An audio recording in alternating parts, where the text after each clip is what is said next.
Bapak Presiden yang kami hormati, Bapak Wakil Presiden, peserta rapat kabinet, izinkan kami melaporkan dengan cepat sedikit mengenai perkembangan konflik di Timur Tengah dan kemudian juga dampaknya pada ekonomi kita dan apa langkah-langkah kita. Tadi saya kira Menko Perekonomian sudah memberikan penjelasan yang cukup jelas buat kita semua. Kita tidak perlu ada kekhawatiran berlebihan dengan keadaan di sana. Nanti akan kami jelaskan di sini.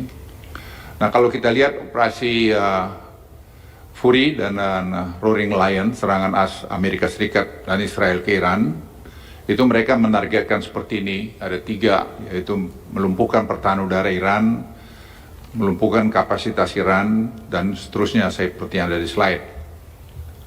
Juga saya ingin menambahkan pada peserta rapat yang terhormat bahwa bangsa Iran ini sebenarnya bangsa Arya, jadi tidak mudah juga ditaklukkan. Kalau kita lihat slide berikutnya, jumlah rudal yang ditembakkan Iran menurun tajam, ya, karena 50% peluncuran rudal dilaporkan telah dihancurkan. Tapi juga jangan lupa mereka sudah membuat drones yang murah yang bisa ditembakkan hampir dari mana saja. Tetapi teknologi AI seperti slide yang Bapak saksikan itu juga memang berkembang. Jadi ini adalah menurut saya perang teknologi dan juga spirit untuk melawan.